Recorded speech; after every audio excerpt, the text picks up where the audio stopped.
Privacy is so important, and these devices that we hold in our hand, on our wrist, on our computers, all have so much private information. So what does Apple do to ensure that all of that information stays private? They just recently came out with this campaign to bring more awareness to, more specifically, how they keep your health data private. You may have seen the commercial that they just came out with. It's a bunch of people in a doctor's office, and then Jane Lynch's voice is doing a voiceover, publicly calling out all of these people with all of their health ailments in a public setting. So for me, I recently had a health scare last year, and I never really thought about all of the data that is being collected by our Apple Watch, by our phones, by all of the third-party things like our blood pressure. I have a thermometer. I also just recently got one of those metabolism trackers that tracks how food is metabolizing, and all of that stuff syncs to my phone. Now, a lot of it's not that precious of information that I wouldn't probably share with all of you already, but for a lot of people who are very private people,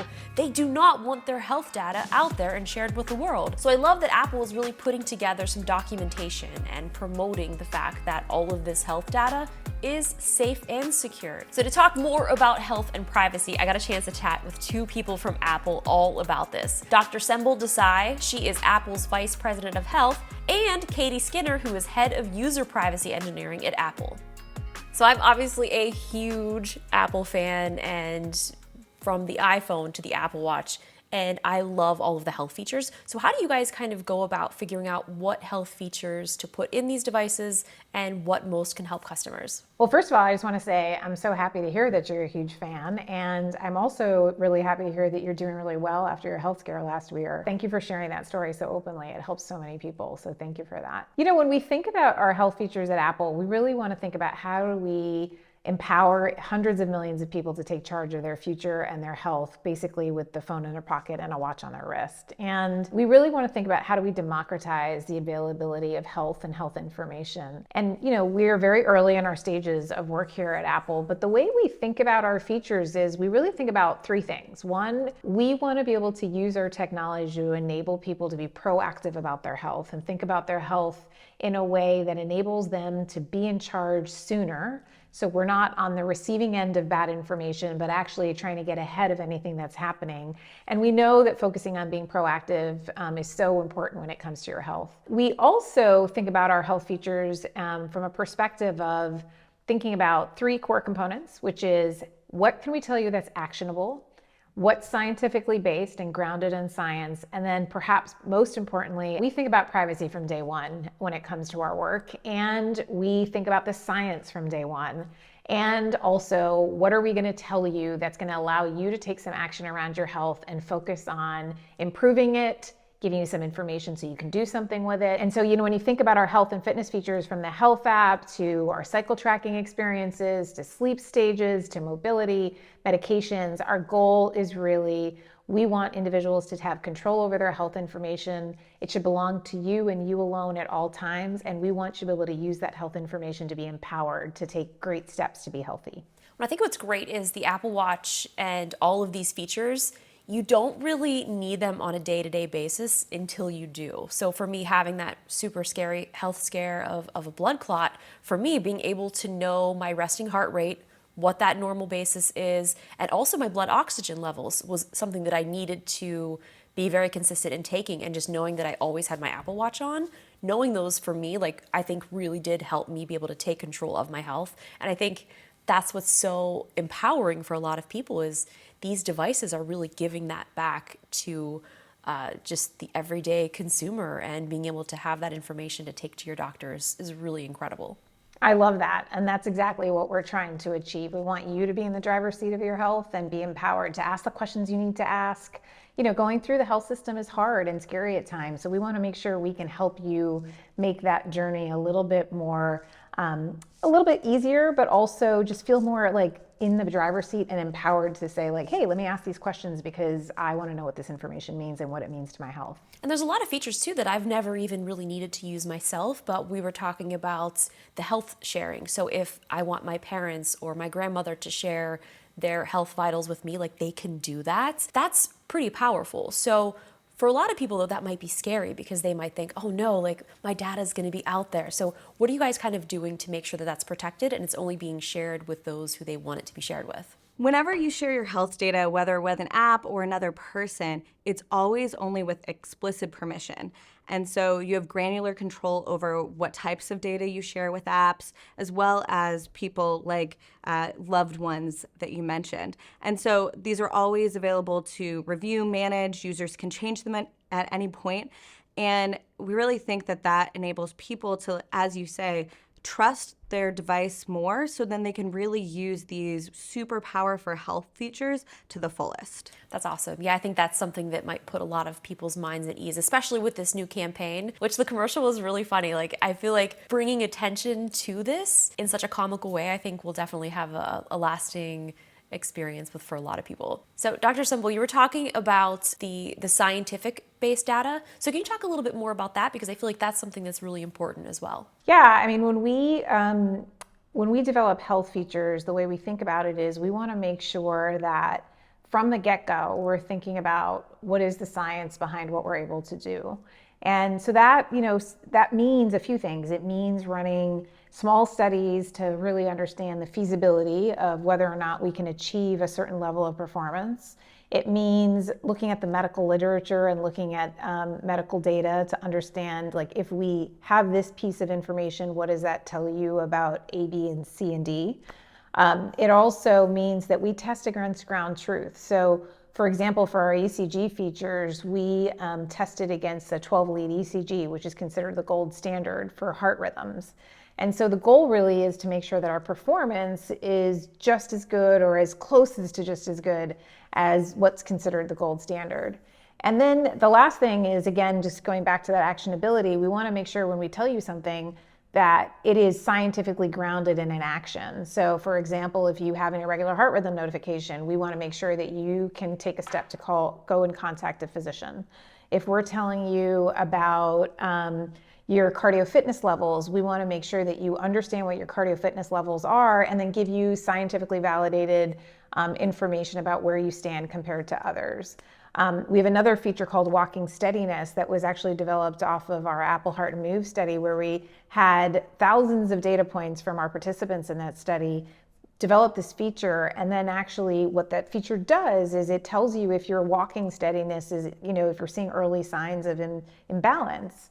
And if we do, we actually provide you with scientifically validated exercises to do to be able to start working on your balance. I mean, a little known thing is that many of us start having impact on our balance as early as our 30s and 40s. And that can be a real key problem when it comes to injuries earlier in life and falls as we get older. So all important areas that we think about as we develop our products and features for health. No, it's amazing. And I love hearing the stories of how many people have been impacted by the Apple Watch, whether it's saved their lives or being able to just have all of that data easily accessible. So I think that must be really powerful for a lot of you at Apple to be able to really see that you have saved lives and you've really made a difference. So now talking about more of the privacy. Now with this campaign, the commercial was so funny. Like, I just love that you guys kind of brought this comedic value to something that is so important, because I think sometimes people take their privacy for granted. A lot of times they don't know what's happening with this data. So can you share how iPhone users or Apple Watch users,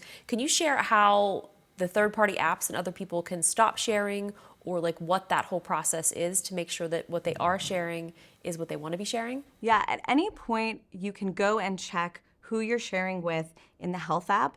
If you go to the top right corner, you tap on your initials, and there in the privacy section, you can see who you're sharing with in terms of applications and which devices.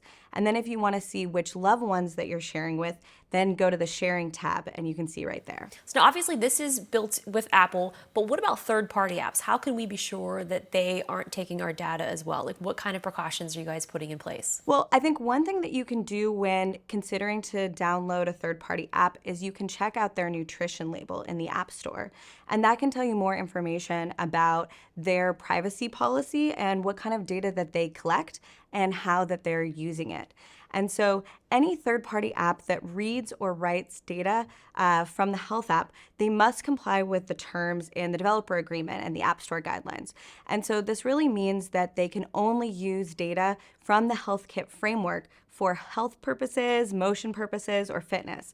And they need to be clear to the user about how they are going to use that data. Also, this data can never be used for advertising or similar services. It can't be sold or disclosed to advertising platforms. And so there's a lot of protections that we have built into the store for apps that take advantage and build great experiences based on your health data. Now, how do you guys actually decide what protections to build in? Well, I think that we take a look at what is the threat landscape out there? What are emerging threats? What are known threats?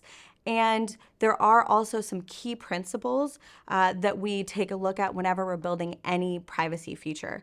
And so we have 4 privacy pillars that we always keep in mind. The first one is data minimization. And this is really about only using the data that's really needed to power the feature. The second one is on-device processing, which is trying to do as much work on device so the data never has to leave the device. And then transparency and control, making sure the user understands who they're sharing with and can make those changes.